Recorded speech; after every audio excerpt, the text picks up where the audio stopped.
Is your Craftsman riding mower slipping, losing drive power, moving slowly, or refusing to climb hills?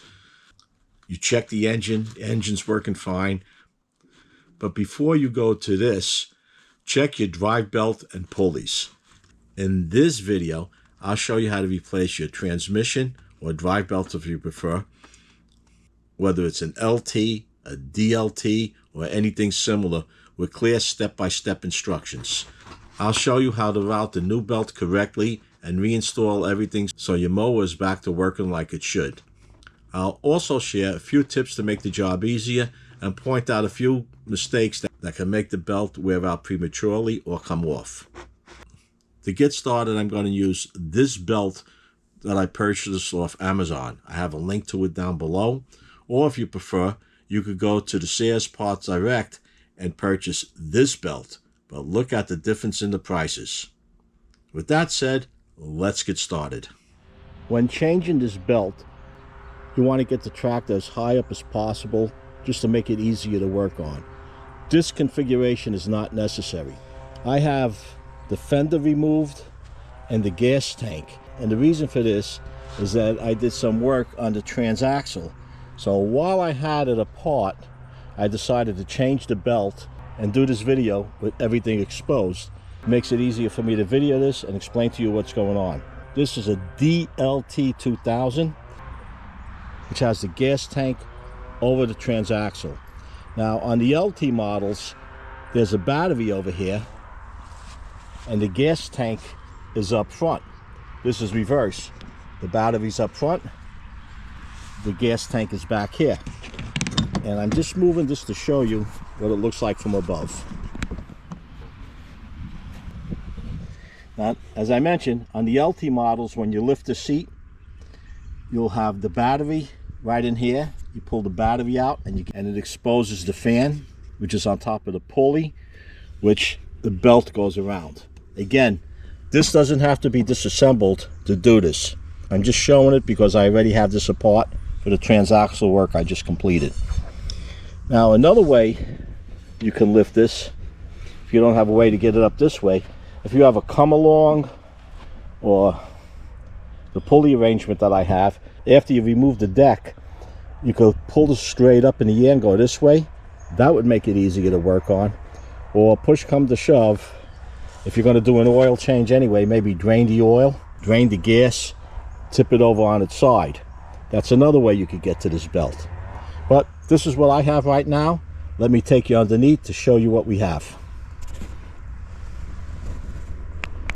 All right, I'm under the tractor looking up. You have the belt going around that pulley. It comes this direction. You have a keeper over here that the belt will have to go through. Comes up over here. You have this pulley where the back of the belt goes to this pulley. Then you have this other pulley over here where the front of the belt, the V part, goes around. Let's see. Come up over here. Now if you have an electric clutch like this one has, it's a little bit more complicated. If you have a belt that engages manually, it's a little less complicated. To remove this belt, you want to engage the brake. Once you engage the brake, this belt's a little looser. You can slide it off this pulley, and then you could go to the back and slide it off the pulley where the fan is. Now, as far as this goes, up front, we have to disconnect the electrical part of the clutch. All right, that's easy enough over here.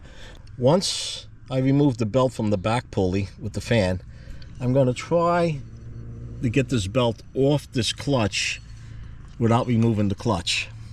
If I have to, I'll remove the clutch by removing this bolt and she'll drop down.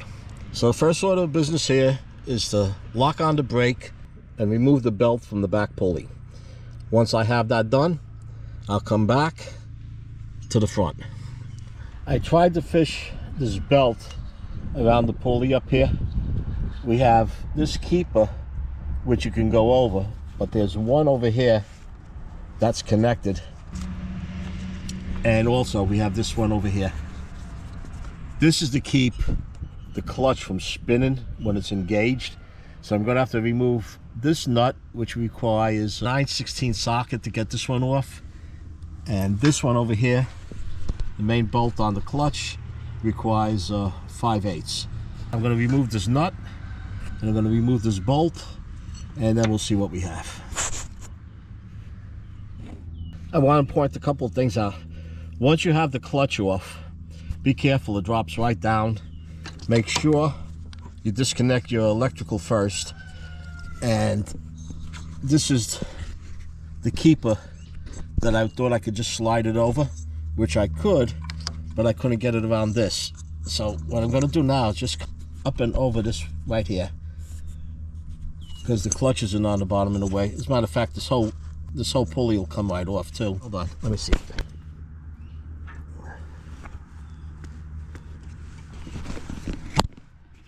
Okay, the pulley slides right down. I was going to come up and over. Sometimes there's other pieces that go in here. I don't see anything right now, but there's an indent. The camera's picking it up. See that? Oh, where am I? Right there. I'll point it out with an arrow.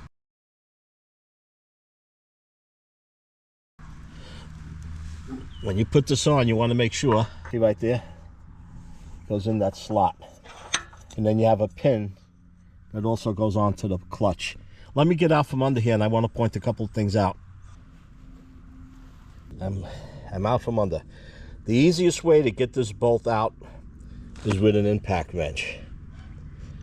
I have this old Harbor Freight one. I don't know if they sell this any longer. If I can't find this one, I'll have something down below. I have several pneumatic impact wrenches, but I'm working outside right now, and to haul a compressor out here, I don't have hose that's 200 feet long, so to haul a compressor out here is a little bit of a chore. But with this electric one, I could work anywhere with it. The only disadvantage with this big Harbor Freight one, and I had this for years, is that it's big, it's bulky. So if you're in a tight spot, you're not going to be able to get into it with this. But if you have clearance, this is a great tool. I did everything from lawnmower blades to truck tires with this, and it never let me down yet. You need an impact wrench. Now, you could do this with a breaker bar. You'll be struggling, though, because this clutch is connected to the drive shaft, and it's going to want to spin. There's ways around it. You could pull out the spark plugs and put some rope down into the pistons, keep it from moving. On this one, I didn't see any space, but on some of them, you might have a little clearance where you could lock it down with a pair of vice grips. But the easiest way, by far, is using this. I'm going to clean this clutch up a little bit and clean up under there, and then I'll get back to putting that dry belt on.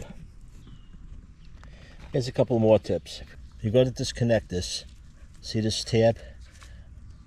On the tractor side of this plug, the female end of it, there's a latch that comes over it. A little plastic latch. You just have to lift that up, and this slides right out. I forgot, I didn't mention that before. I cleaned all these pulleys with a little bit of gas and a rag. There's quite a bit of oil on these pulleys. Could have been from anything. Years of use, oil change that went the wrong way, previous engine that was leaking. As I mentioned before, this is an engine swap that was on here. So I cleaned this up with some gas and a rag. And what I mentioned earlier in the video, that you want to check your pulleys. Check your pulleys, make sure they're not worn.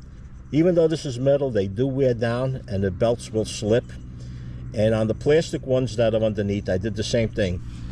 I cleaned it with a toothbrush and a little bit of gas, and I went around several times until I didn't get any more oil on the rig. And you want to make sure those plastic pulleys aren't chipped or cracked. Whenever there's a chip on those pulleys, it'll cut your belt. And on this here, I did the same thing. I cleaned it up in here, wiped it down. I kept wiping it with a rag until I didn't get any more oil on the rag.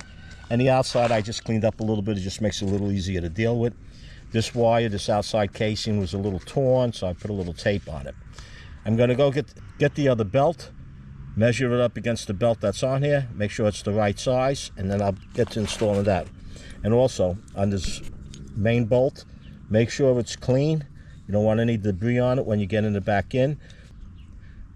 Do not start this with an impact wrench. Turn it in by hand first, get a few good threads on it before you use an impact wrench or anything else. You want to make sure this isn't cross thread.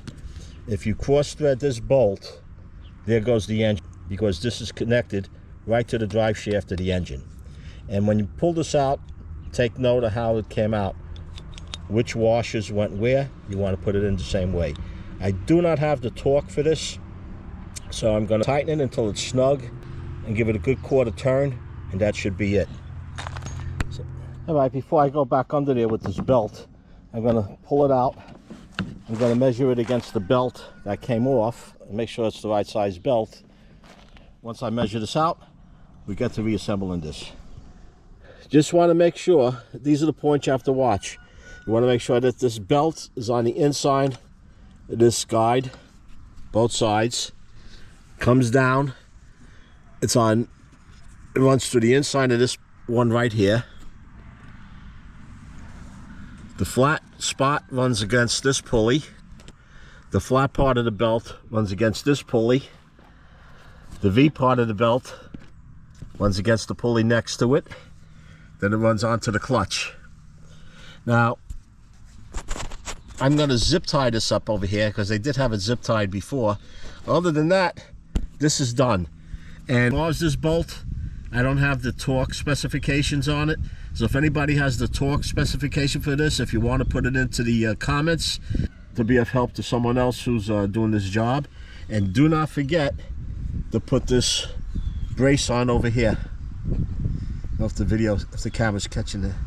Don't forget this brace, because without this, when you engage this clutch will spin around and it'll rip your wire right out, and that'll be the end of it. And that's a wrap. If you enjoyed this video, found it useful, give it a like. It does help. And if you haven't done so already, subscribe. Hit that Joe Z button, not to miss any of my new videos as I upload them. Until next time, stay safe.